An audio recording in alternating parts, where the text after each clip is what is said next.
Hi guys, welcome back to Artist World. নমস্কাৰ মই ৰুমানা আৰু আপোনালোক সকলোকে Artist World এটা নতুন ভিডিঅ'লৈ স্বাগতম জনাইছোঁ।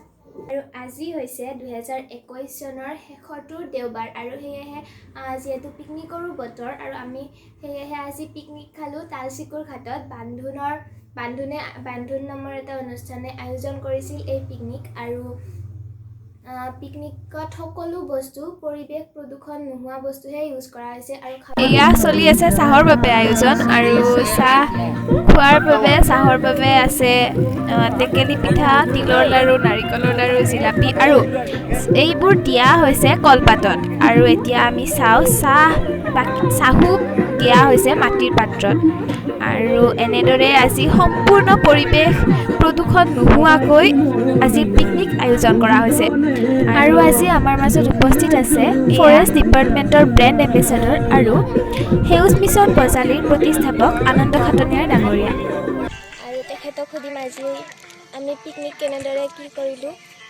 নমস্কাৰ। খুব ভাল লগা মুহূৰ্ত আজি কটাইছোঁ জালাহৰ এই কালদীয়া নৈৰ বাকৰিত এই সুন্দৰ সেউজীয়াৰ পৰিৱেশ। আমি বান্ধন নামৰ এটা অনুষ্ঠানৰ জৰিয়তে আমি প্ৰায় 50 গৰাকী ব্যক্তিয়ে ইয়াত আজি মিলিত হৈ আমি বনভোজ খাইছোঁ আৰু বনভোজৰ এয়া সময় কিন্তু এক ব্যতিক্ৰমী প্ৰয়াস ইয়াত চলিছে। ইয়াত সম্পূৰ্ণ জৈৱিকভাৱে তৈয়াৰী বস্তুৰ জৰিয়তে আজি ইয়াত বনভোজ খোৱা হৈছে যাতে পৰিৱেশৰ কোনো ধৰণৰ অন্যায় নহয়। সকলোবিলাক জৈৱিক যেনেকুৱা ভাত খোৱা পাতবিলাক হৈছে আমাৰ কলগছৰ পুৰণি দিনত যিটো আমি পটুৱা বুলি কৈছিলোঁ সেইটো আৰু আমাৰ চাহ পানী ইত্যাদি খোৱা বা আমাৰ যিবিলাক ব্যঞ্জন আমি খাইছোঁ এইবিলাক হৈছে মাটিৰ পাত্ৰত। চাহটো মাটিৰ পাত্ৰত খোৱা হৈছে আৰু ঘৰতে যিবিলাক আমাৰ পুৰণি দিনীয়া যিবিলাক থলুৱা আমাৰ টেকেলি পিঠা ইত্যাদি এইবিলাক পৰিৱেশন হৈছে। মুঠৰ ওপৰত সকলোবিলাক বস্তু এটা থলুৱা বস্তু ইয়াত প্ৰয়োভৰ ঘটিছে আৰু ইয়াত যিখন চাহ দিয়াৰ কাৰণে এখন তোৰণ টনা হৈছে এইখন সম্পূৰ্ণ কলগছৰ পাতেৰে নিৰ্মিত হৈছে। হয়তো আমাৰ যিগৰাকী আমাৰ সংবাদকৰ্মীয়ে আমাক ইতিমধ্যে আমাৰ সাক্ষাৎ লৈছে তেওঁ আপোনালোকক দেখুৱাব যে সঁচাকৈ এনেকুৱা এক নেচাৰেল সম্পূৰ্ণ প্ৰাকৃতিকভাৱে ইয়াত বনভোজ হৈছে আৰু মই এটাই আহ্বান ৰাখোঁ যে আমি বনভোজ খাব লাগে আমি সকলোৰে মাজত মিলা প্ৰীতি বঢ়োৱাৰ কাৰণে একতাৰ কাৰণে, কিন্তু এনেকুৱা নহয় যে যি স্থানত আমি বনভোজ খাম সেই স্থানখিনিৰ কথাও আমি ভাবিব লাগে। আজি প্ৰাকৃতিক পৰিৱেশ ইমান বিনষ্ট হৈছে প্ৰদূষিত হৈছে যে এইবিলাকৰ পৰা আমি ইকো ফ্ৰেণ্ডলি যদি আমি এনেকুৱা পিকনিক এৰেঞ্জ কৰোঁ তেতিয়াহ'লে আমাৰ কাৰণে এটা খুব ভাল খবৰ আৰু প্ৰকৃতিও সুন্দৰ হৈ থকাৰ কাৰণে এটা সুযোগ পাব। গতিকে মই আজি এই বান্ধনৰ যিটো আমাৰ বনভোজ খুব ছাকচেছফুল এটা পিকনিক বুলি মোৰ ফালৰ পৰা মই মন্তব্য কৰিব বিচাৰিছোঁ। আপোনাক ধন্যবাদ জ্ঞাপন কৰিলোঁ। নমস্কাৰ, ধন্যবাদ। এয়া হৈছে মাটিৰ গিলাচ আৰু কাপ আৰু এইবোৰ ব্যৱহাৰ কৰা হৈছে যাতে পৰিৱেশ প্ৰদূষণ নহয় আৰু এইবাৰ আপোনালোকক দেখুৱাম এটা অতি আকৰ্ষণীয় অনুষ্ঠান আৰু অনুষ্ঠান পৰিৱেশন কৰিছে মোৰ দেউতা আৰু সত্যজিৎ খুৰাই। তেওঁলোক কোনেও আচলতে এইবোৰ বজাব নাজানে তথাপিও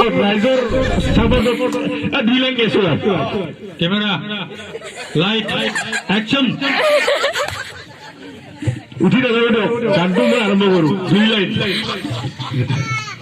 মোৰ গীতৰ হেজাৰ ছটা তোমাক নমস্কাৰ গীতৰ সভাত তুমিয়েতো প্ৰধান অলংকাৰ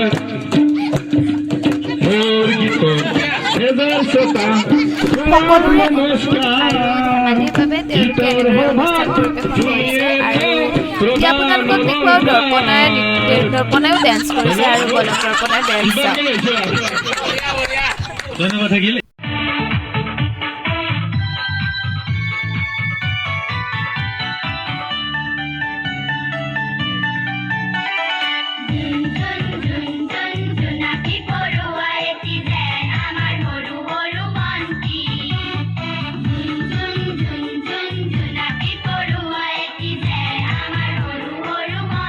বাকী যিখিনি সৰু ল'ৰা আছে সকলোৱে ডেন্সত অংশগ্ৰহণ কৰক, সকলোকে উঠাই দিয়ক, সকলোৱে নৃত্যত অংশগ্ৰহণ কৰক।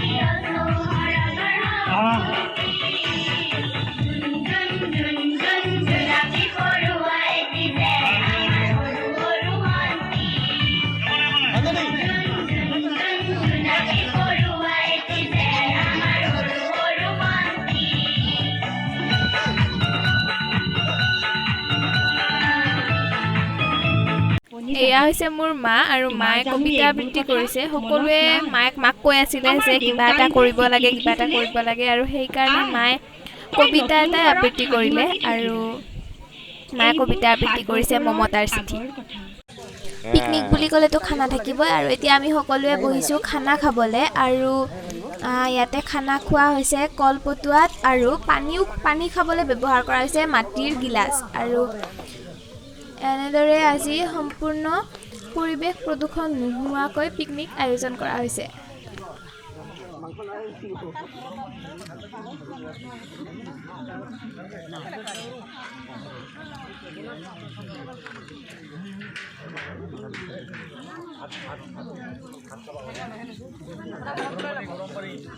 সকলোৰে খাই বৈ হোৱাৰ পিছত ইয়াত এনেদৰে লটাৰী এটা আয়োজন কৰা হৈছে আৰু এয়া চলি আছে লটাৰীৰ বাবে প্ৰস্তুতি আৰু এনেদৰে এটা লটাৰী আয়োজন কৰা হৈছে যাতে সকলোৱে হাঁহি ধেমালি কৰিব পাৰে।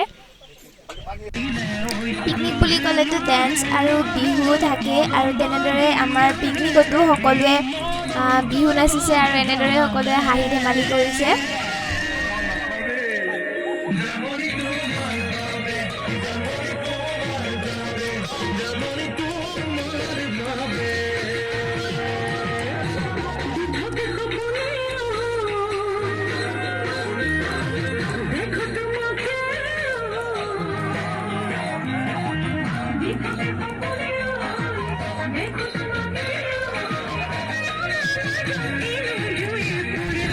সকলোলৈ নৱবৰ্ষৰ আগতীয়াকৈ শুভেচ্ছা জ্ঞাপন কৰিছোঁ আৰু এই নতুন বছৰটো যাতে সকলোৰে হাঁহি ফূৰ্তিৰে যায় সুখেৰে যায় তাকে কামনা কৰিছোঁ।